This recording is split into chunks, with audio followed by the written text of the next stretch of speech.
Hello, this is Ellie. Welcome back to my channel, where I discuss photography and how it can help your mental health.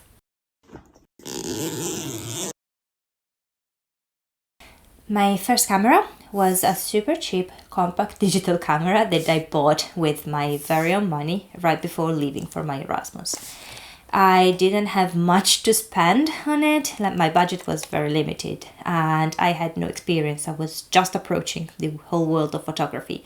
So I didn't really consider anything fancy nor complicated. And since digital cameras were already a thing back then, I just got the cheapest thing I could get in the shop and I really never considered film. Like that didn't cross my mind at all. Now that I got a bit more experienced, I decided it was time to get out of my comfort zone and experiment with film. So I got myself a film camera. I managed to escape the Czech Republic for the last getaway, just before the whole lockdown situation tightened again. And while in Prague, I went scouting for a second-hand camera, since brands from the former Eastern Bloc are widely available there and relatively cheap. So I landed on a Praktica PLC3 with a 50mm f1.8 size Sienna lens. As for film, I picked a roll of the Czech Fomapan 200, black and white, which enhanced the vintage effect. I loved Prague. It's my happy place. It's a place I keep finding myself going back to. So, knowing the city fairly well, I could trade exploration for experimentation, and Prague made the perfect canvas for it.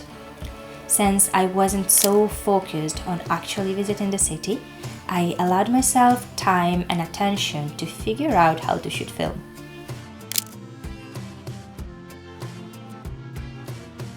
I realized how much digital photography is disconnected from time and space. Everything is so accessible at wish, only a few moments away. And even if you're shooting in manual mode, the camera provides all the information that you need to shoot. Once the picture is taken, the result is right there on the camera screen for you to check and potentially modify settings if it didn't turn out the way you were envisioning.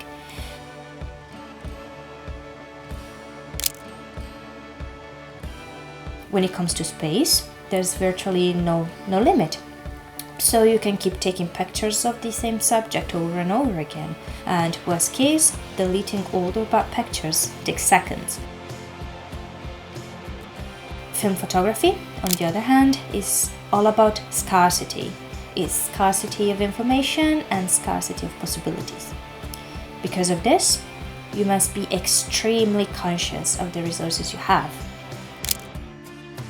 You only have a limited number of shots, so you really have to drop the trial and error attitude. The tools available to make sure you're capturing a picture of good quality are way less.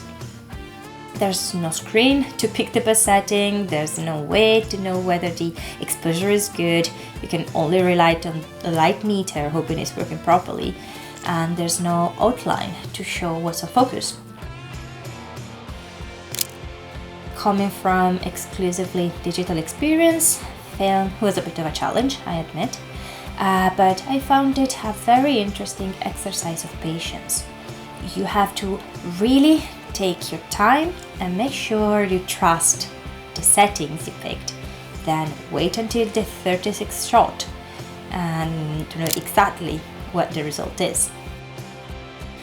You do need to drop the frenetic 21st century mindset and take time to study the scene and understand what you're after and how to get there.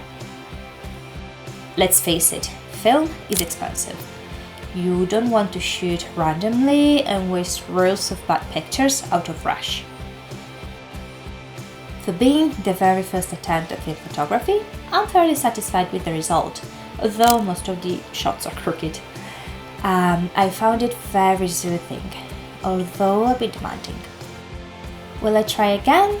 Sure. The stash of roll is ready, and there are so many aspects to keep track of that you can't really get bored. Will it replace my beloved Sony A6600? I don't see that coming, to be honest, but I'm very happy to alternate digital and film now that I'm kind of understanding how the whole thing works.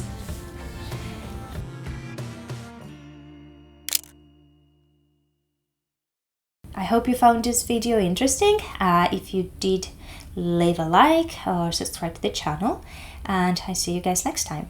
Bye!